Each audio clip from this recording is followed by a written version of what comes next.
So I assume you're going to tell us when we're gone live, Bev. You're live now, Councillor. Oh, thank you. Oh, I'm sorry.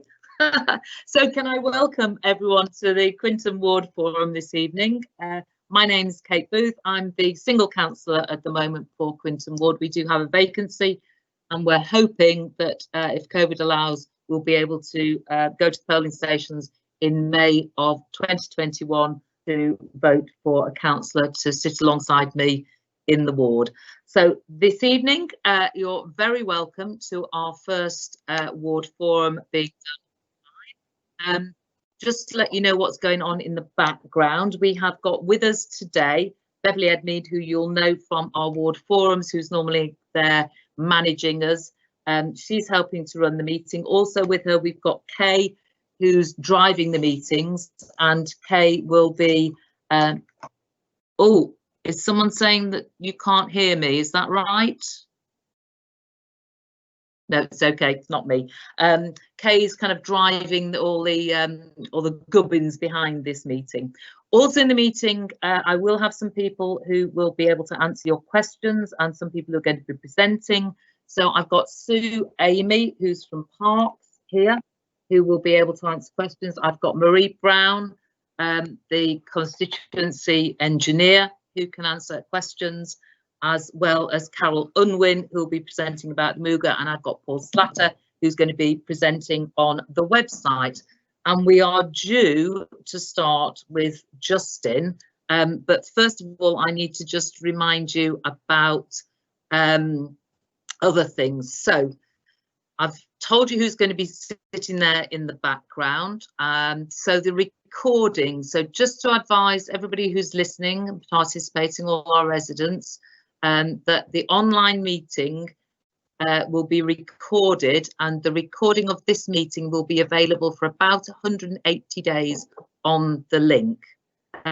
If you want to take part in the meeting, if you've got news that you want to share or anything that you would like to update everybody on, you have the opportunity to do that using the live chat function box. If I can use it, if you wiggle your mouse or fiddle with your screen, you'll see a little bar comes up, and in that bar, or right over on the right hand side, there's the hang up symbol, which is the red box, and next to it you'll see there's a little bubble boxes with a question mark, and that's the question and answer.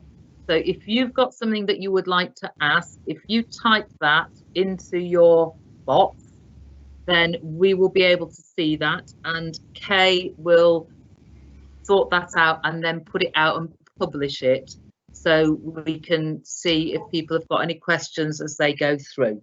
So if you want to do that, that's fine.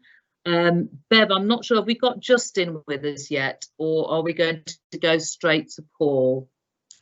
We need to go straight to Paul. Justin hasn't on the agenda. Yet, the first time okay, so I was with Justin Varney from Public Health earlier this afternoon, so I know he's had a very packed timetable today. So he was in a meeting with me up until, well, I think the meeting certainly went on after 5:30. So I'm hoping he'll be with us very soon. But what we're going to do then is we're going to start with some people from the Active Wellbeing Society from Tours. Now I was hoping that Steve Rose would be able to join us as well, but Steve is unfortunately stuck somewhere on the motorway. He's hoping to join us later, but he obviously can't do anything. We can't have him on his laptop. He can't come on through his phone if he's on the motorway.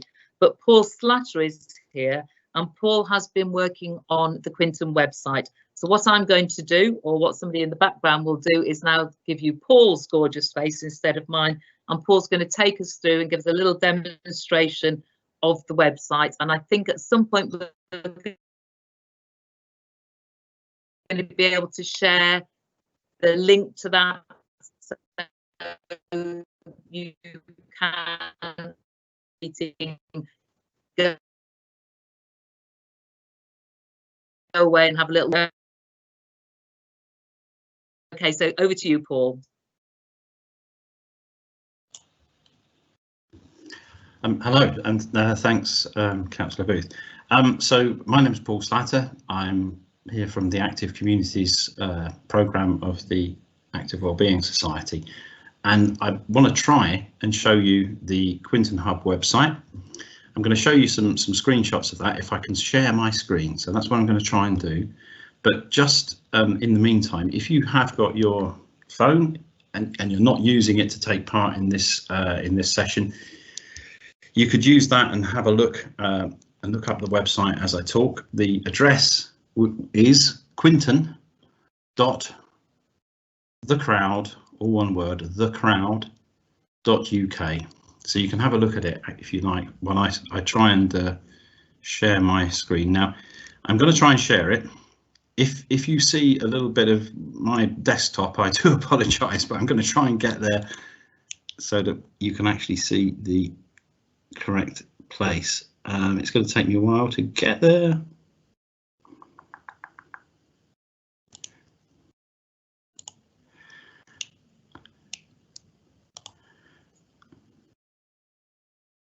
Now, I'm not sure because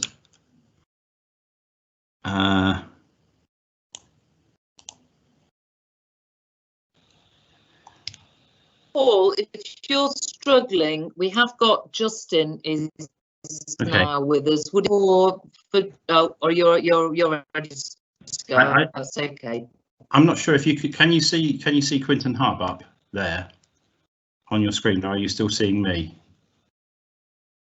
Because I'm sharing my screen, I think, and you should be getting. We can see you, Paul. Still see me? Oh Lord. Paul, can I just interrupt? I've actually put it in the live box now, so they should be able to see the live website. Okay. And so if you want to talk to that, so the website is actually on. Okay, the so details. The website's up now, yeah? Mm-hmm. All right. Okay, well, I'm going to assume it is. I'm getting also getting a warning here that I've got some bad network quality, so I'm going to talk slowly until that recovers. So here we are. This is the Quinton Hub website. Rather nice picture, actually. Scrolling down. At the moment, you'll see that it's really just prepared for what I would call a consultation draft. So the message on there on the front page, it's not very exciting. It's just to you as local residents to explain how the website's being developed. In other words, it can get a bit better than that. It can get a bit more exciting than that. I'm going to have a look through at some of the pages. Let's start off looking at the map page. So what we've got on there is a map of Quinton, and you can make this go large by clicking on the icon there. So here we are looking at Quinton and looking at the surrounding. Sorry, I'm jiggling about a bit at the moment. So there's Quinton, which is the blue shaded area. Then you've got the wards around it highlighted in with a blue outline. Each of these icons represents a local place or a local resource or a local group. And you'll see over on the left hand side of the screen, there's a key to that. So if I was to look up for community groups, charities and organisations, I think we've got about 35 on at the moment. I know there are plenty more than that, but so we can have a look at the food bank, for example. Click on the icon where the food bank is highlighted there, and it will eventually click up and tell you where the address is, so you can actually find out the information. Click on that, and it will take you to Quinton and Oldbury Food Bank meeting at St Boniface's, which is possibly going to, no, there we go. Okay, so you can link through from the map to any of those organisations. There are churches, there are voluntary groups, there are civic organisations, there are open spaces groups, allotments groups, schools, GP surgeries, pharmacies and so on. And if you want to add more, we can add more as and when. So the map's quite an important part of the website, I think. Gives people an idea of the layout of Quinton neighbourhood. You'll notice that some of the icons we've highlighted are outside Quinton ward. Well, that's because even though they're outside, for example, if we look at Harborne Paulham Fitness Centre, yeah, okay, it's outside, it's in Harborne, but people still use it. It's still of use to folks in Quinton. Likewise, Woodgate Valley Urban Farm, still of interest to people in Quinton. And even the Methodist Church, which is actually in Hales Owen over the other side of the motorway, still of interest to people in the area.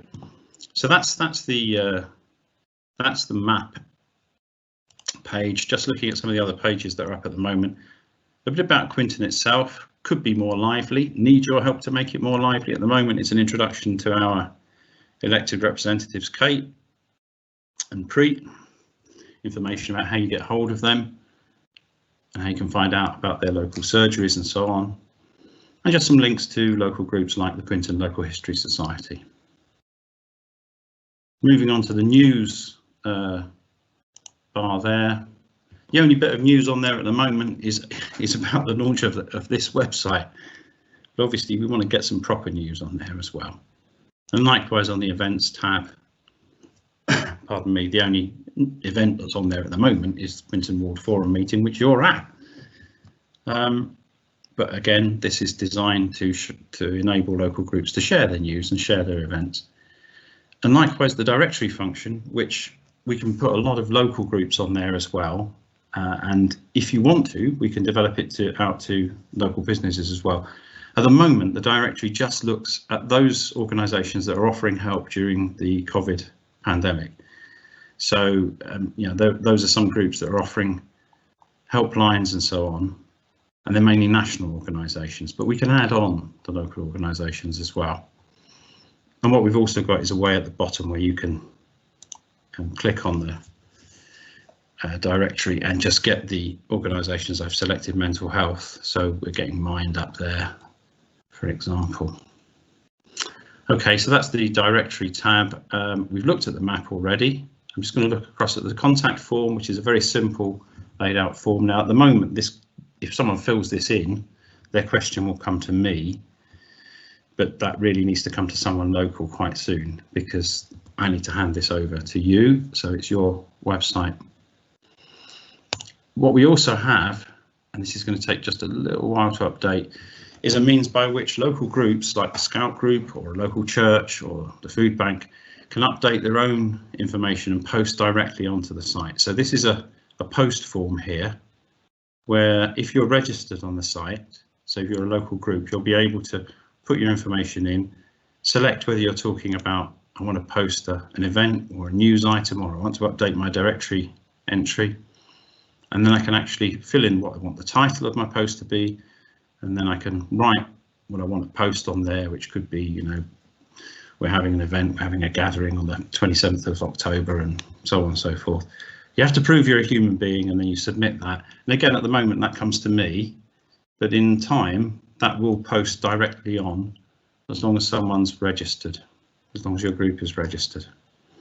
I just thought at the end, I'd show you some other websites for localities around the place. Just to have a quick bit of comparison. This is B31 Voices, which is Northfield. And obviously it's quite impressive. It's got some nice pictures on there. That's because people have got together and have made it their own. So I think B31 Voices is really nice. Looks quite friendly, but it does depend on having people post their news on there. Pardon me. This is coming up is the website for Balsall Heath. Now, I think Balsall Heath one looks quite attractive, but you'll see it's quite heavily dependent on the City Council. I think it's really nice if things aren't just dependent on City Council, but you've got a real view of local groups posting their stuff. This is from Bourneville. I think it looks really nice, but when you scroll down, you see, I don't think it's been updated since 2017.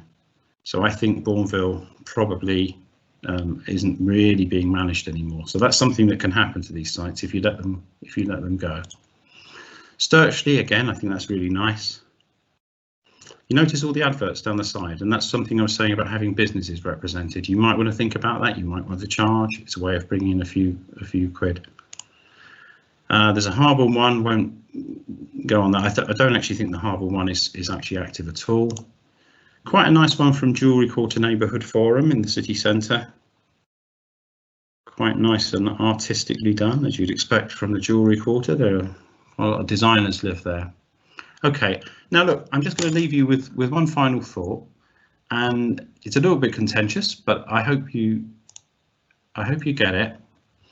It's a quote, and it's the quote from Joe Cox. It's the one perhaps we all know. We have more in common than that which divides us. I'd like to offer that up to you as something really that could almost be the strapline of the Quinton website, because one of the things we have in common is having really good information and sharing good information and knowing what each other's doing in the neighbourhood. I think at that point I need to probably finish and hand back, Bev, to whoever it is, Councillor Booth, I guess, because I've done my bit, and there may be questions. I'll do my best to answer those during the course of things. Is that okay? Thank you very much, Paul. I'm not sure how many people actually managed to see your shared screen, but what we will do is we will make sure that the link goes into, I think Steve Rose has given us a link, but I'm not sure whether everybody got that. So we'll make sure that during the meeting we get the correct link in so people can actually go in and explore for themselves. And then if they want to share with me, if somebody could put my email address in, or I'll put it in while Justin's speaking, just so that we've got that. Thank you very much, Paul. That was great. I've been in myself and I've had a look at what Paul's done, and it's a really great start, but I will appeal. What we do need is we need people from the community to step up to actually now begin to work on that and to begin to populate it and to get the information out there so it really becomes a resource that people start to use. Once it's started to use, it will snowball, I'm sure. But thank you very much for that presentation, Paul. So what I'm going to do is I'm going to now go to Justin, because I know, Justin, your time is very limited. So Justin, thank you very much for giving up your time and coming today to talk to us here in Quinton. And I'm sure everyone's going to be very interested in what you've got to tell us about all the work that you've been doing and how Birmingham is coping with COVID, and about why we've had to have the introductions that we've had recently. I think that's probably most people's concern about the new restrictions. So thanks very much. I'm going to hand over to you now. Great, thank you, Councillor Booth, and apologies I can't be with you longer tonight. So what I'll do is I'll give a short summary about where we've been on our journey with COVID so far. I'll touch a little bit about testing, vaccination. I'll talk a bit about risk reduction, and then where we might be heading next. So we had our first case of COVID in the world in December in China last year. Then we saw the first cases appearing in the UK in February, and the first case appeared in Birmingham in early March. And we saw a very rapid increase then in cases, and we hit our peak in Birmingham around the middle of April. And we started to come down after that. And it's really important to keep in mind that up until probably about early June, the vast majority of people being tested were being tested in hospital. So we were only really seeing the tip of the iceberg in terms of the number of cases. But at that point, the most we ever had in one day was about 330 cases being diagnosed primarily in hospital or in care homes at that point. Since we've come out of lockdown, case numbers in Birmingham stayed relatively low until the middle of August, and then we had our initial spike about the second week in August, and that meant we moved into an area of what's called national support or enhanced support. And part of that meant that we got more testing sites opened and more access to testing. And as testing has improved, we've seen our case numbers rise. And then we saw another very significant spike actually in the last week of August. And because of that, we then became an area of national intervention. And since the end of August, what we've started to see is the case numbers continue to go up because we're testing more, but the percentage of tests that is positive is starting to come down. Now, in terms of testing, there are two types of test. There's a test for what's called the antigen, which is, do you have COVID at the moment? And that's the big swab that goes in the back of your nose or the back of your throat. That's most effective if it's done within the first 5 days of developing symptoms. And you can get that test through going through 119 or through the NHS website. That's how you book a test. And there are 3 places you can get it in general. So you either get a postal kit. If you have a car and you're asked that as part of the booking process, you'll be offered a drive-through site, and that can be anywhere. It's supposed to be within a 75-mile radius. or if you don't have a car, you'll be offered a walk-through site, and that's normally within a 2-mile radius. And those sites are only offered to people who are supposed to be able to walk or cycle to them. And in Birmingham, we have 2 drive-through sites. They do move around the city a little bit. They're called mobile testing units, and we are trying to develop more locations for them. But predominantly, there's one in Aston, is where we've got one based, and the other one is based in Edgbaston. But as I say, they do move around a little bit, and you get your appointment for where it's going to be tomorrow rather than necessarily where it is today. And then we have now 6 walk-through sites that are operational. We had the first one in Villa Street. You'll remember probably about a month ago, 6 weeks ago, it opened.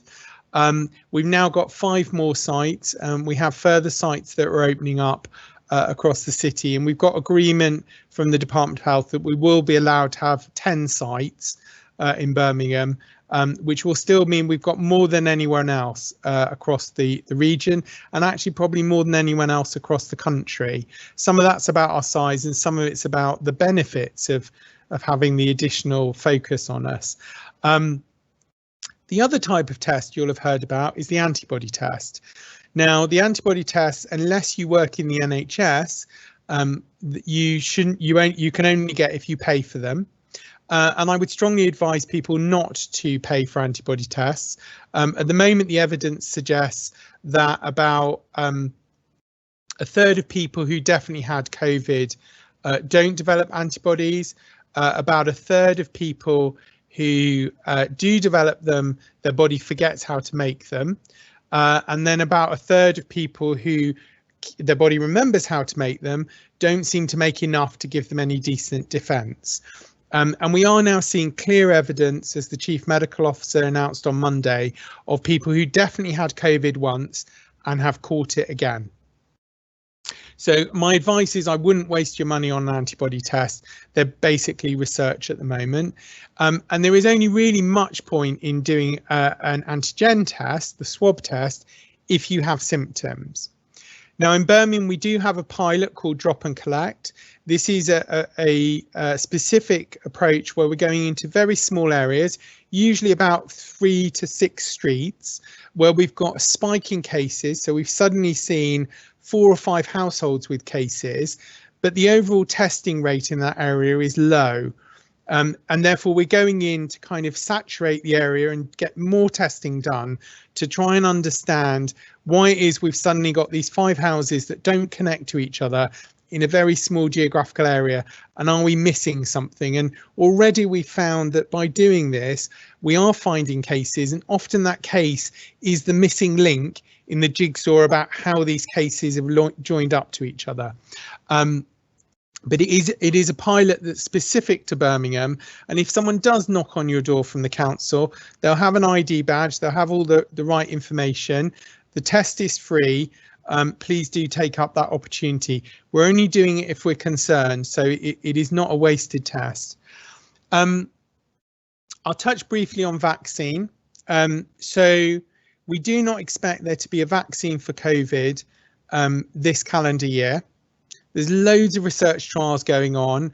They are progressing at pace, but the reality is once we've found a vaccine that works, we've then got to make enough of it that everyone can then use as well. So I would expect to see vaccination start to roll out, assuming one of the trials works in the next couple of months, in the beginning of next year. So it's unlikely, and then it'll take us about 6 months to vaccinate everyone. So we're going to be in this COVID world probably for about another year potentially, but at least the next 6 months.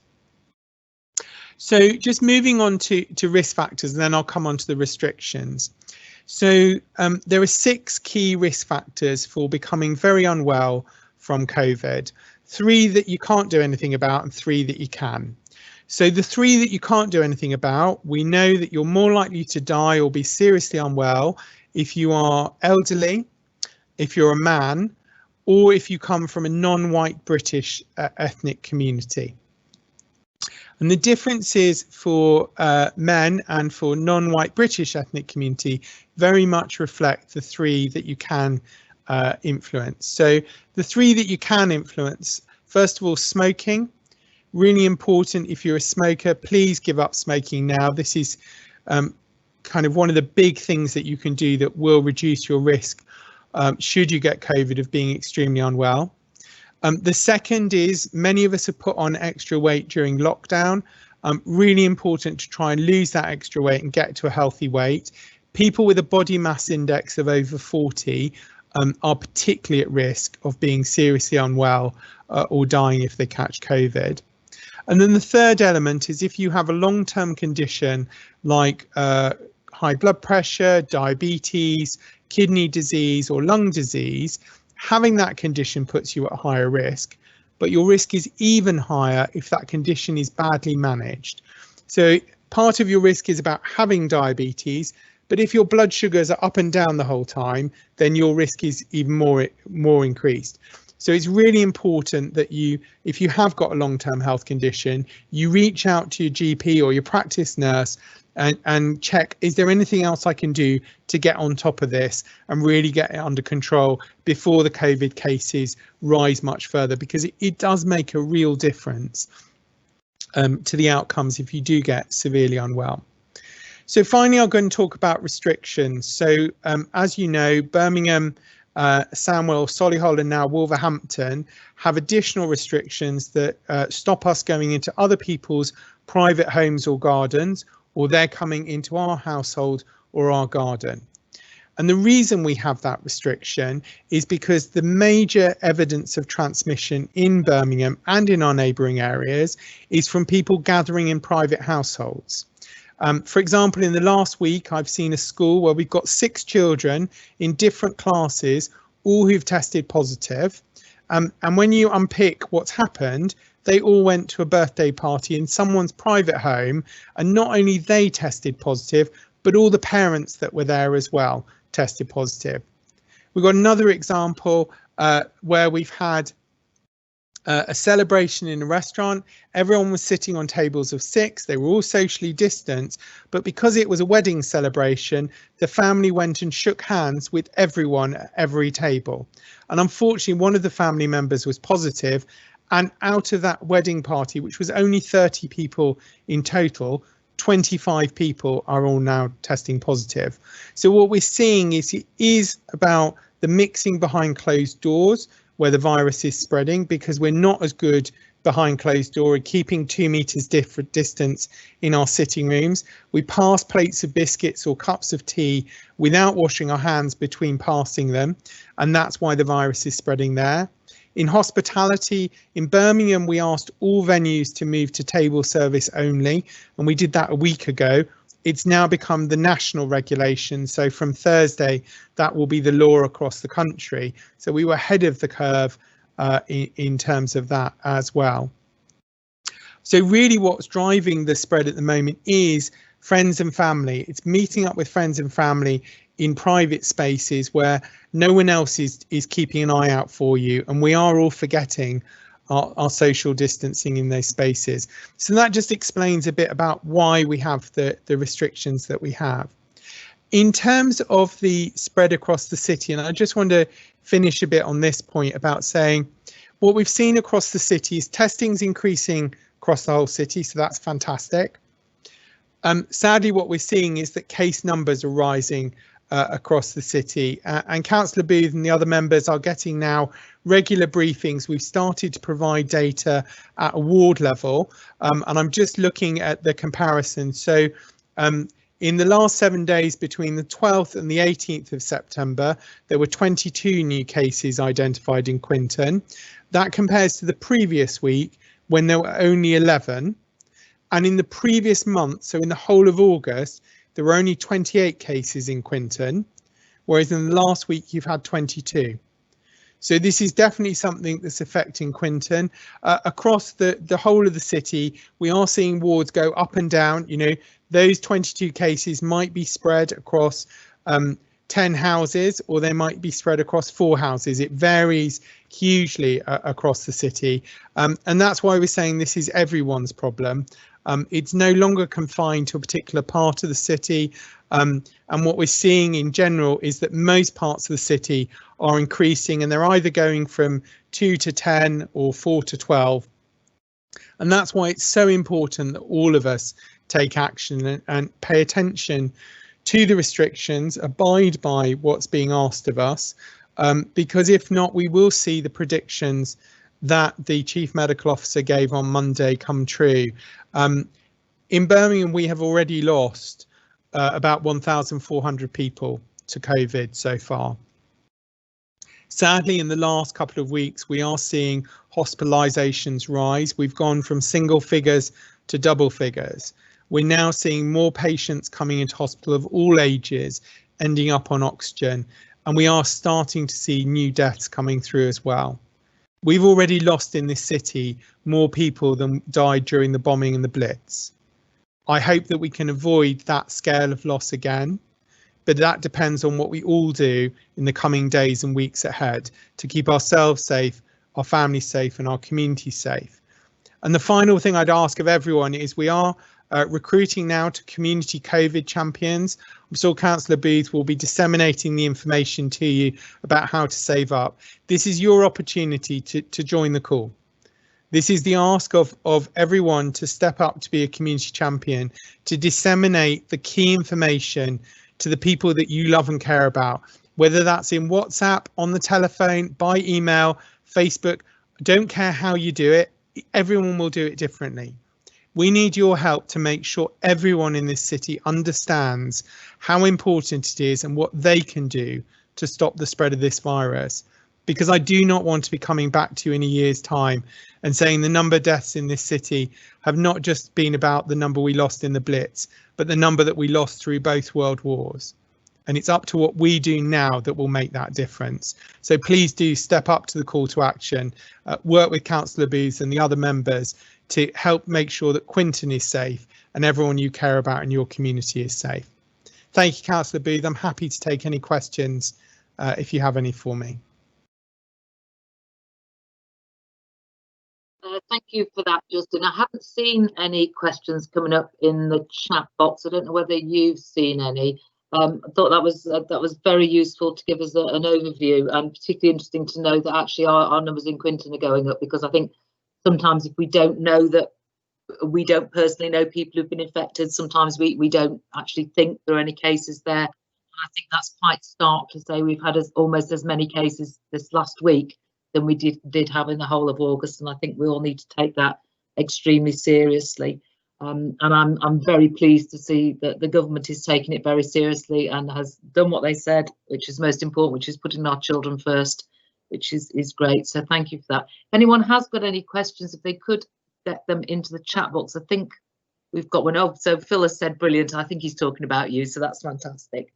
So because we haven't got any more questions, could you, before you go, Justin, make sure that you put the link, or get someone to put the link for the Birmingham COVID Champions Network into our chat box, and that will enable you, just as a member of the public, just as someone from Quinton, just as an active resident or a resident, to be able to do a bit of myth busting. And I think, you know, there are a number of bits of fake news and things going around about COVID. I'm constantly having to remind people to go and look at the website and see what the rules are.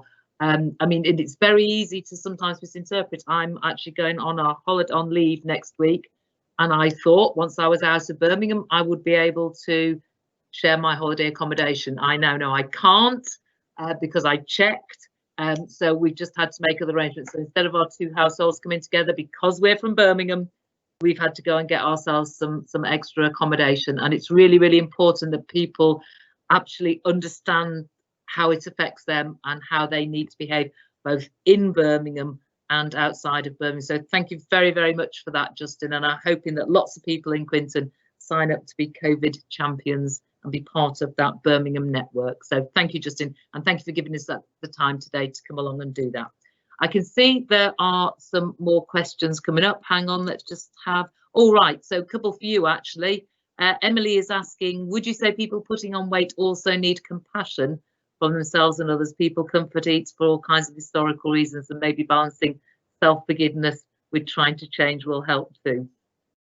Absolutely, and as someone who's struggled my entire life with my weight, I absolutely know this is not easy. This is not about strapping people to a treadmill and feeding them celery sticks. It is about finding a way to come to peace with your body and love your body, and invest in your body as well as your mind. And it's not a journey that can be done overnight. I absolutely am not advocating fad diets, crash diets. This is a call to say we know this is a risk factor in terms of COVID, and for some people that might help the motivation, and that extra little nudge towards it. There's lots of support out there. I know you've already got had some stuff about the work that Cllr are doing. There's some great support through community organisations, things like Couch to 5K. There's the Living Well centres as well, the wellbeing centres coming on board. There's also the national stuff out there. It's not easy, and if I can share my own little top tip, Councillor Booth I think has seen me on this a little while. This is my own bike desk. So when I'm sat in back-to-back DTA meetings, I try and pedal away while I'm at it. And these are all simple things. It's about small changes, but you're absolutely right. It's about being compassionate, and also talking about how hard this is. You know, we know that it takes many people many years to give up smoking. Getting to a healthy relationship with food is just as tough, and we need to be open and honest about that and not demonise people that are struggling, but provide support and compassion and to help them. Thank you very much indeed for that, Justin. And just on that, so I gave up smoking, I think 22 years ago, and I've never looked back. It was tough at the time, but I'm just so glad I did it. And also, I'm really glad you mentioned the Couch to 5K, because at the start of lockdown, when my gym was closed, I actually took that on board. It took me 11 weeks instead of 10 weeks because I had kidney stone in the middle of it. They put me back a week. But I never, ever thought I would ever do it. But I can now go out and I run 2-3 times a week. I run for 30 minutes. I don't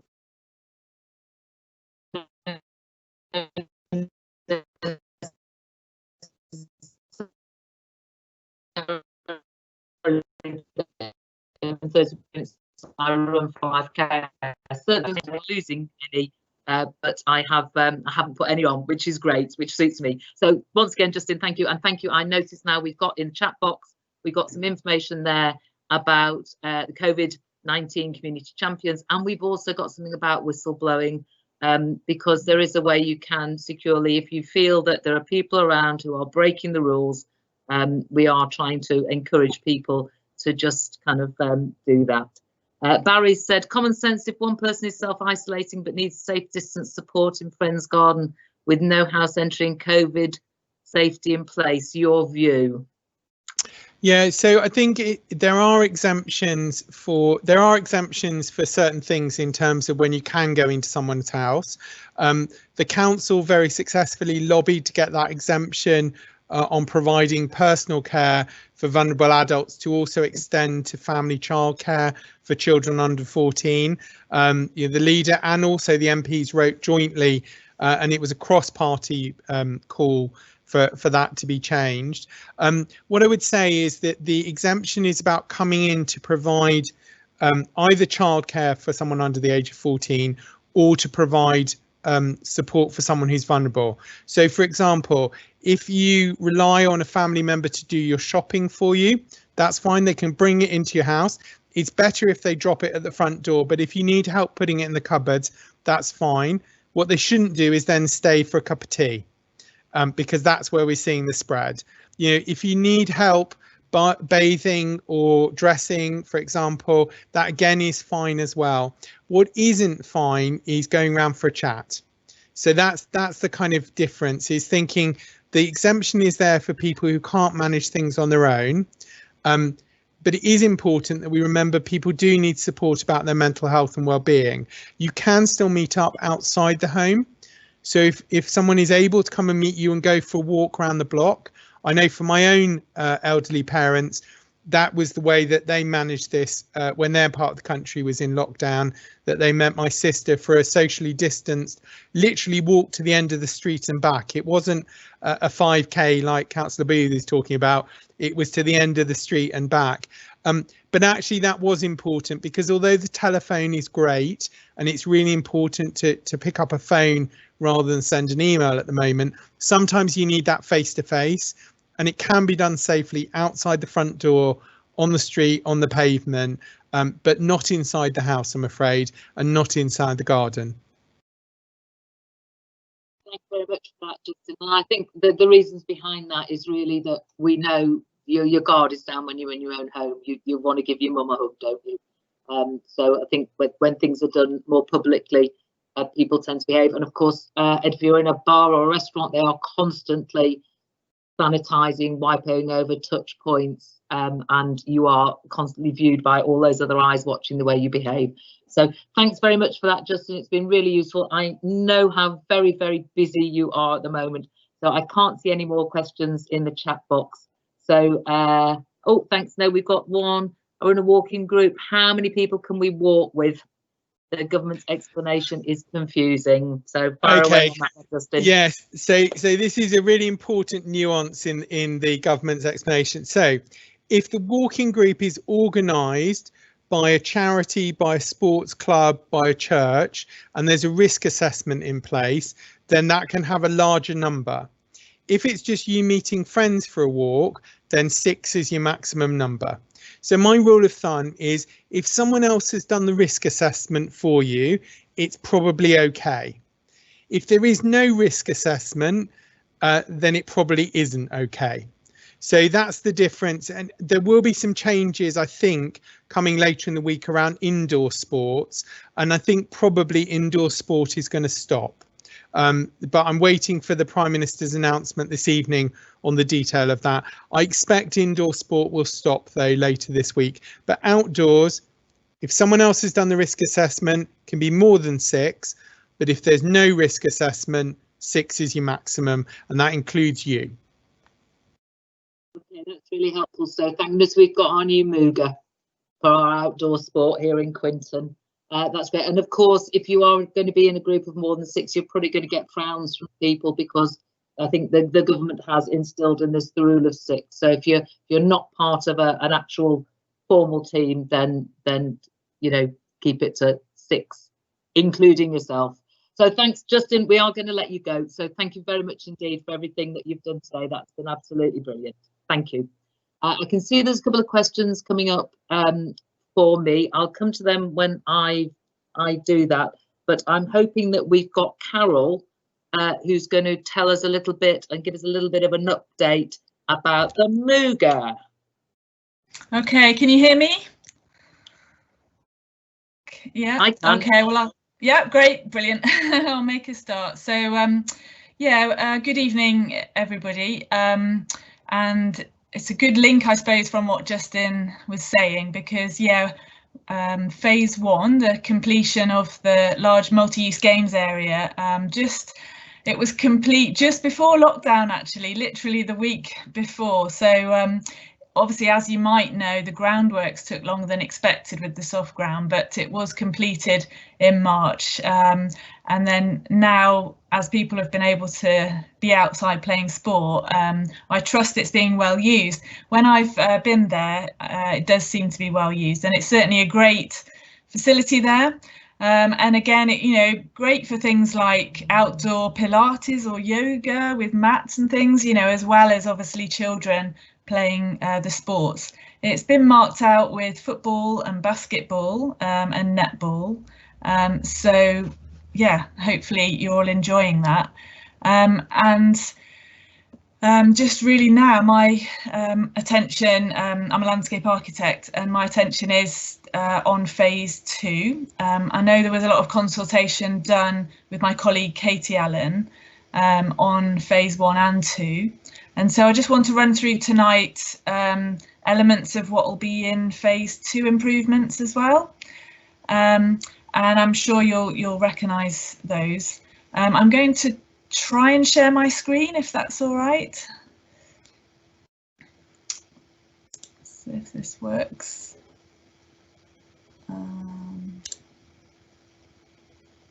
Okay, hopefully you might be able to see that. It's just an outline drawing at this stage. I haven't got the final contract drawings.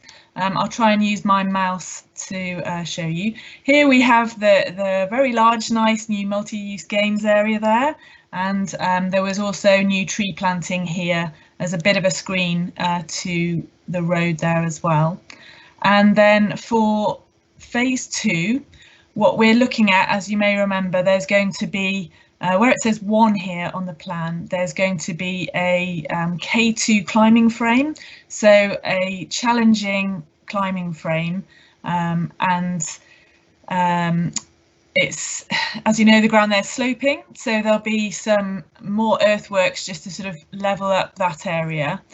Obviously that needs safety surfacing to underneath, and that together with the climbing frame is very it's expensive.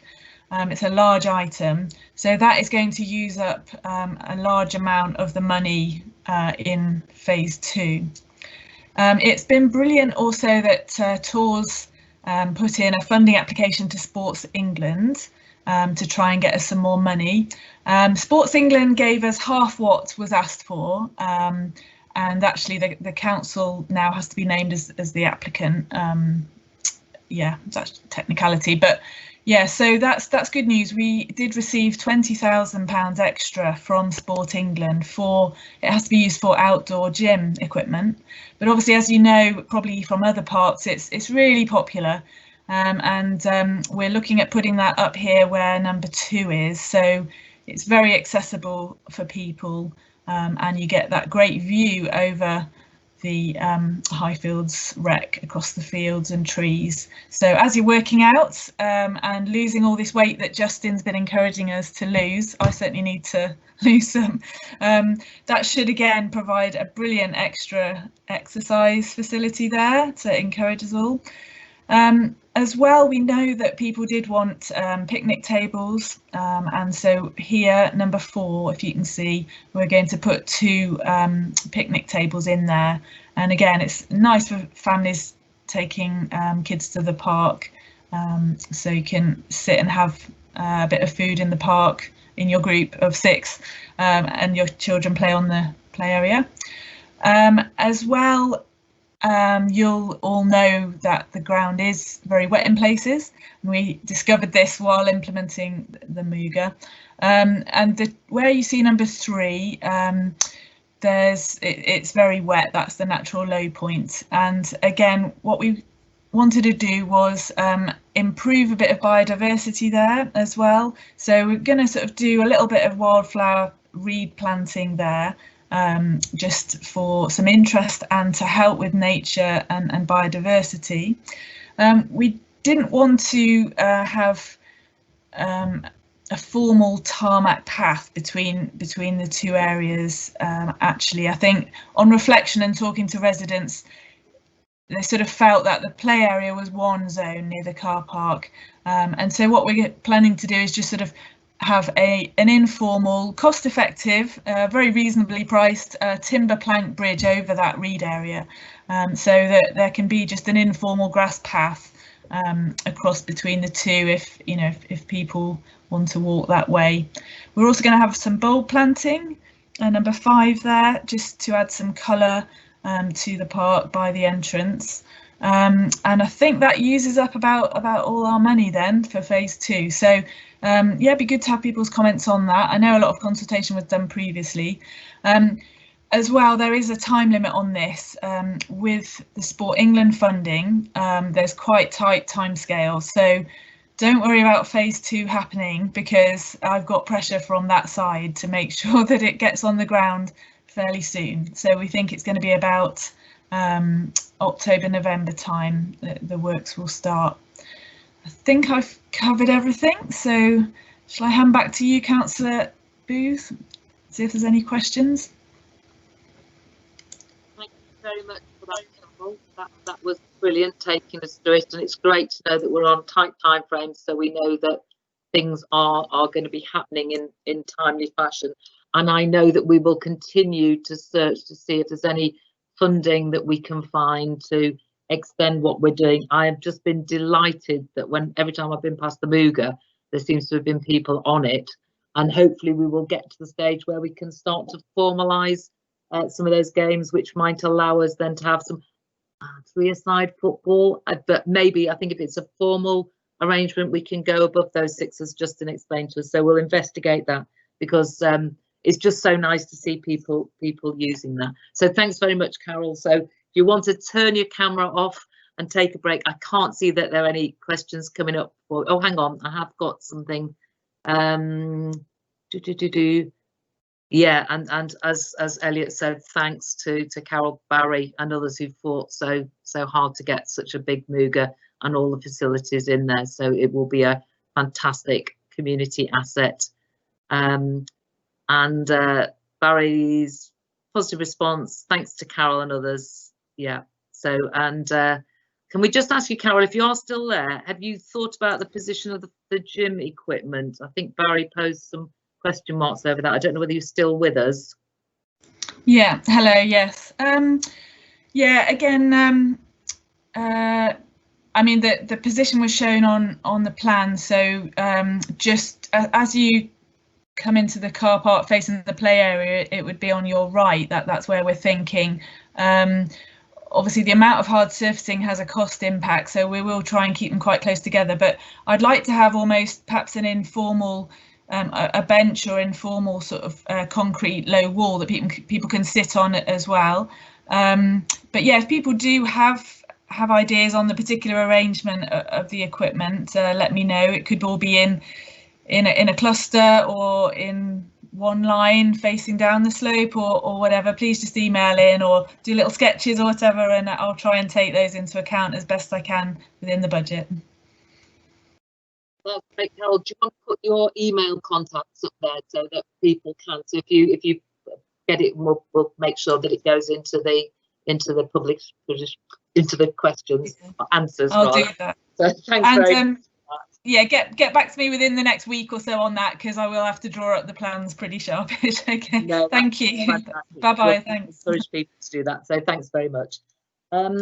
So can I just remind you, we have got with us Sue Amy, if you've got any questions about parks. We've also got Marie Brown with us, the city engineer, as well, in case you've got questions for them about roads and all those kind of associated bits and pieces.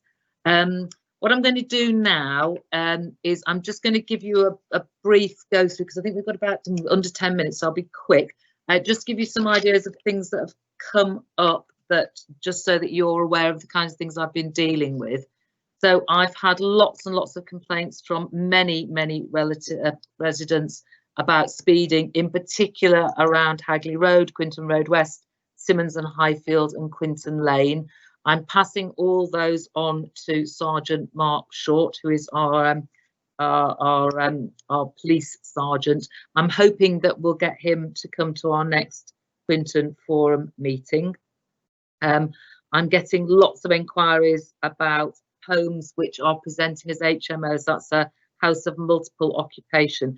Frequently, when I investigate this, they come out as being what's called supported living, and supported living accommodation is exempt from having to be registered as a house of multiple occupation, and that is giving a number of issues. So I've spoken with the cabinet member for Homes and Housing's Councillor Sharon, forgotten Sharon's name for the moment, sorry, Sharon Thompson, and we are going to be having a look at some of those licenses that are being given to people who are actually offering supported living, because I think in many cases they're not perhaps offering the support they should be to some of the most vulnerable people who are living there.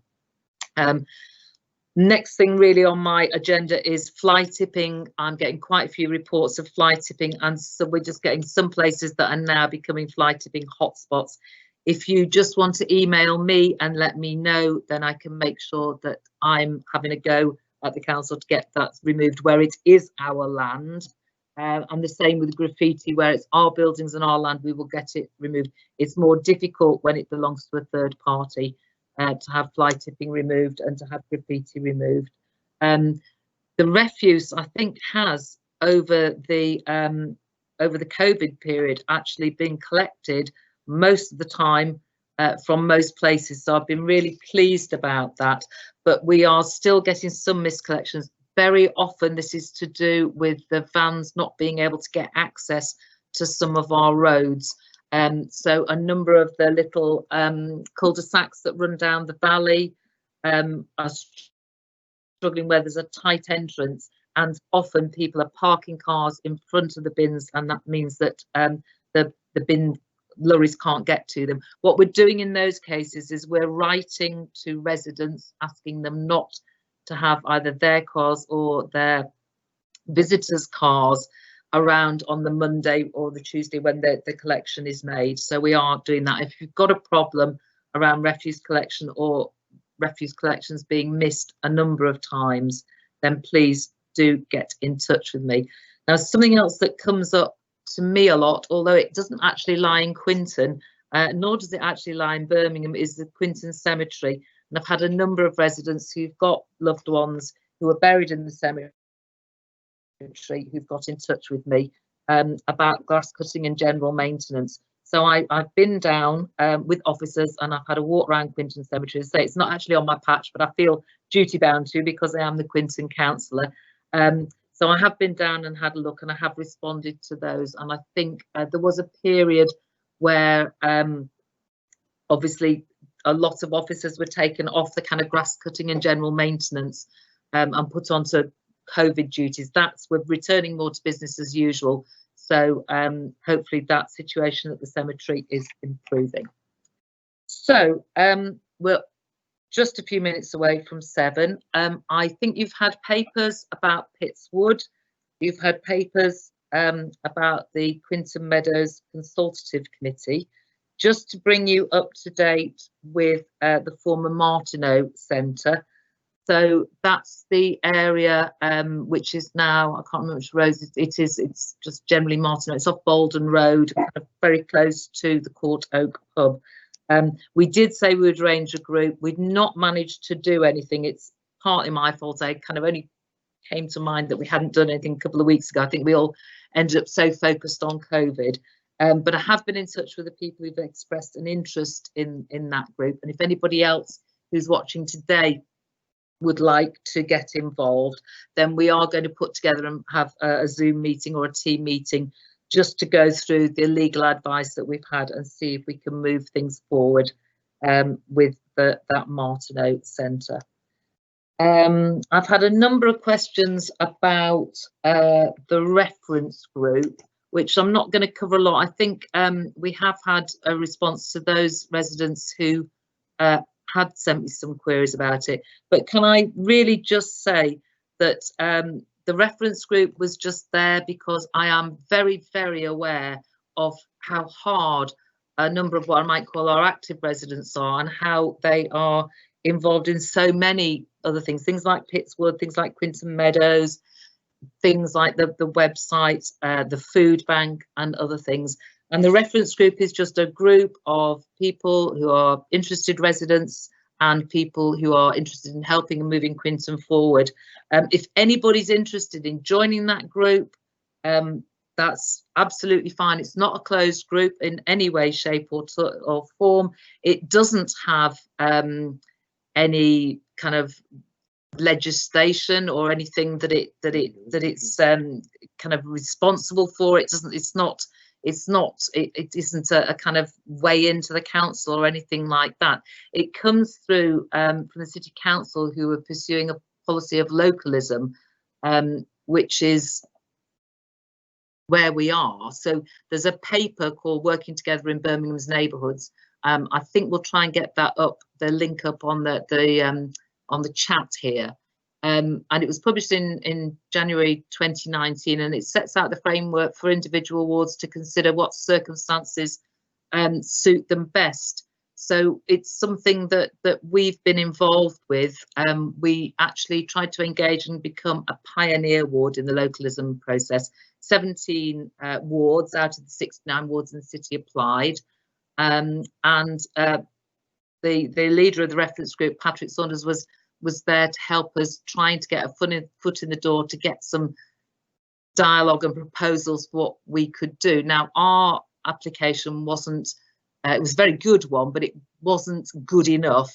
Didn't, I think they put it, meet the level of maturity out of the 10 wards that did get, but it was considered good enough to be twinned. So we've been twinned with a very excellent community partnership in Northfield, and they are helping us grow our capabilities and move towards that localism still. Yeah, they've actually got 14 staff over in Northfield. So, and I've just got time now just to cover one question. I had a question from Becky, and I think Becky was seeking support for her B32 community. So they desperately need a base and a community asset transfer because they're now a fully registered CIC. They have just done absolutely remarkable work. So over the last 6 months, they have gone from zero to hero, really. They've managed to make and distribute over 2,200 food parcels, and they've done that without any funding. They've got an absolutely incredible bunch of volunteers, and I have to say that an amazing bunch of volunteers really who've been running the food bank at St Boniface at Quinton as well. I know they're very keen because I know in Welsh House Farm they've got some community buildings. So what I will say to you, Becky, is we'll continue to try and look. We'll continue to try and see what we can find in terms of finding you a building. But what we have to do is recognise that buildings come at huge cost to run. So we perhaps need to see what assets we've got already and see whether we can work with you to perhaps find some space in the library or in the Quimborne or other places. But if anybody's got any suggestions of places that we might be able to use for our B32 community CIC, I'd be really, really grateful. So I can't see any more questions in the chat box. I know there were some issues, I think, initially with Paul's presentation. So I know that if you have a look in the chat, and this will be around for 180 days, you can see the link. So you can go to quinton.thecrowd.uk and do have a look. And I know Paul has offered, I think if you have a look on Friday, I think he was offering to run through that again. So so there's an offer from Paul Slatter to run through that again. So if you're interested and you want to have a look at the live site and you want to be guided through it by Paul, though you can just go and have a look at it yourself at quinton.thecrowd.uk, then please just email Paul Slatter. That's paul.slatter, SLATTER at the tours, so THEAWS.org. So you can do that. Can I thank everybody for coming today? It's been our first chance to do this.